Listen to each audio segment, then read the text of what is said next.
Review functions that are represented graphically. Objectives.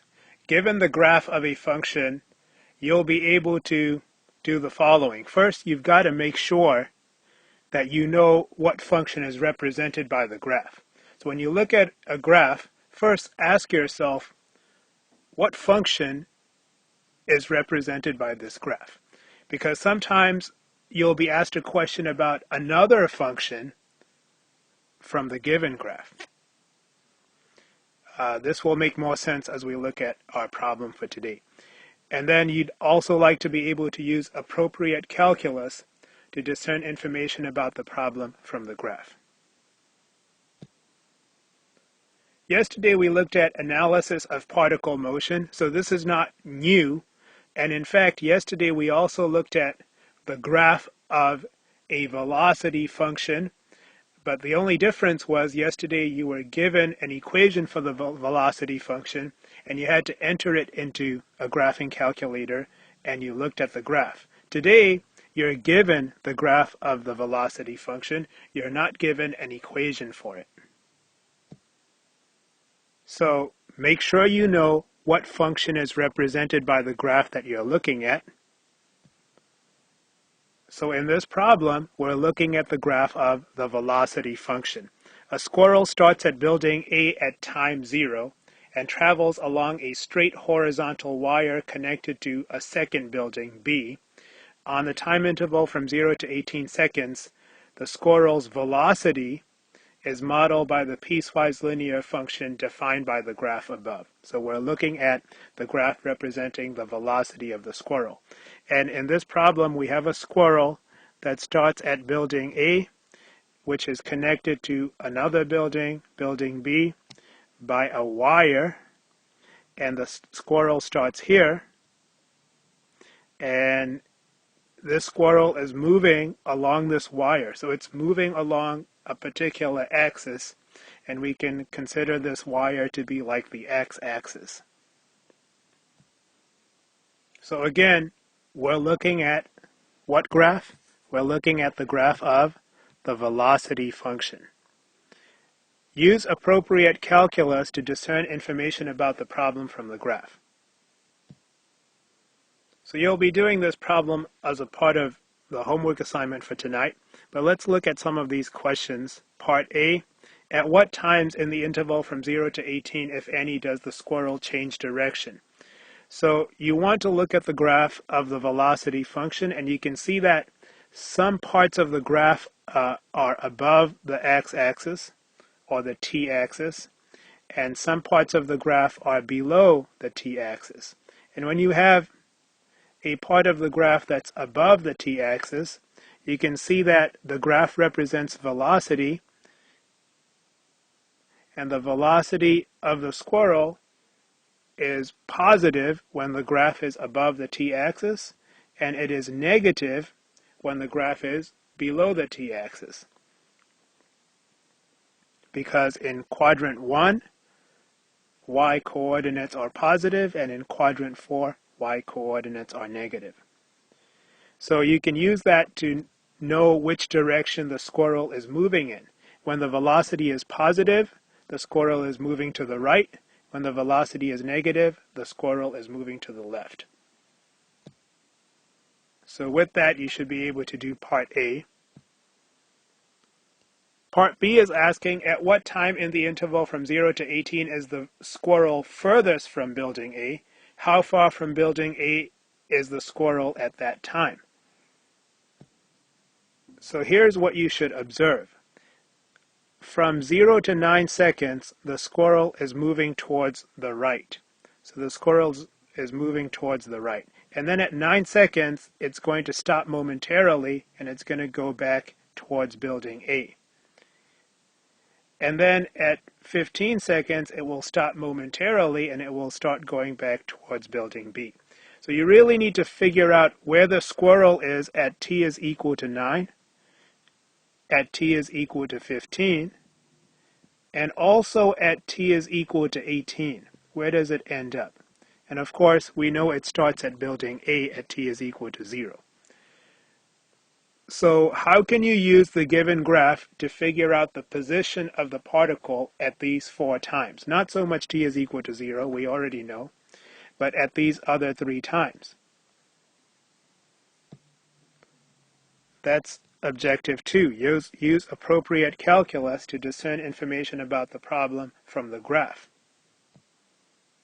So again, we're looking at the graph of the velocity, and we want to know the position of the squirrel at a particular time like 9, and we know the position of the squirrel at time is equal to 0. So you're going to use the given information like this. The definite integral of the velocity function from time is equal to 0 to 9.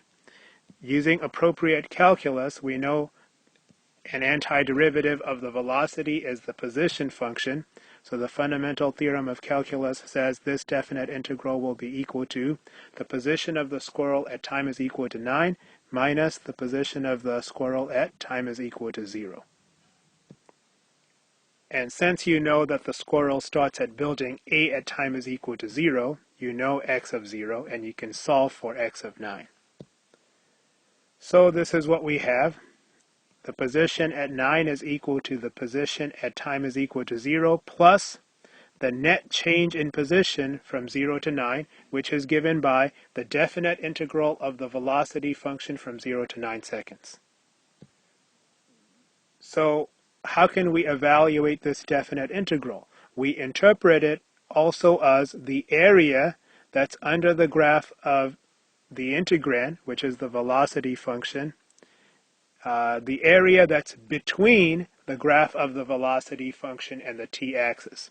And when you have the graph above the t-axis, the area would be positive.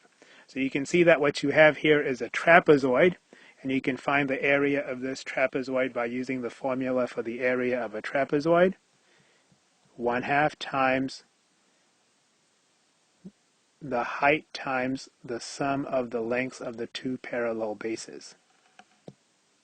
So for our trapezoid here, the height would be here, and that would be 20. This would be base 1, and it would be equal to 9, and this would be base 2, and it would be equal to 7 minus 2, which is 5. And of course, the x-coordinates on the graph represent time, and the y-coordinates represent velocity, and we would use appropriate units. Part C says find the total distance the squirrel travels during the time interval from 0 to 18. So again, we learned yesterday how to do this when we were looking at analysis of particle motion. You need to find the definite integral of the absolute value of the velocity function from time is equal to 0 to time is equal to 18. Because a part of the time the squirrel is moving towards the right, a part of the time the squirrel is moving towards the left. So you've got to make sure that you consider not just the times that the squirrel is moving towards the right, but also the times at which the squirrel is moving towards the left, and add all of those together. So the squirrel starts here.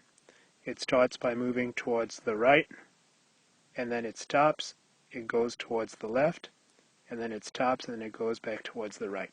So you've got to add all 3 distances together, and the easiest way to do that is to find this.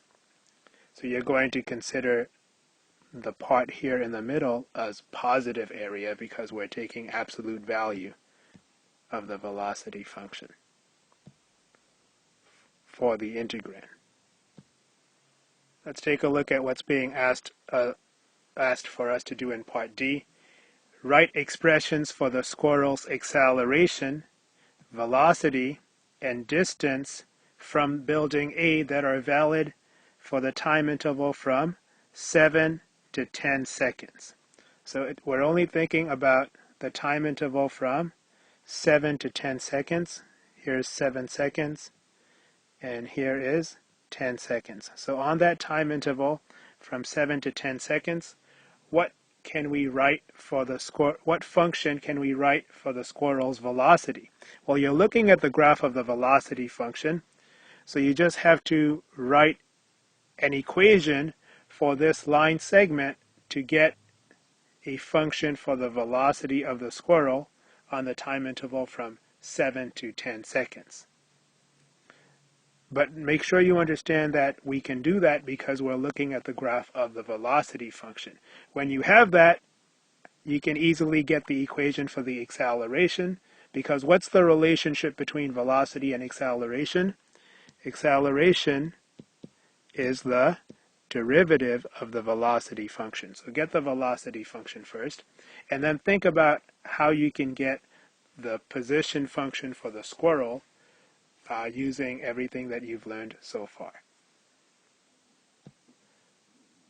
Again, it's very important when you're looking at a graph to know what function is represented by the graph, because sometimes you may be asked about other quantities that are related to the function given by the graph, but not the function itself that's represented by the graph. Such as in part D, you're given the graph of the velocity, but you're being asked to write an equation not just for the velocity on the time interval from 7 to 10 seconds, but also for the acceleration.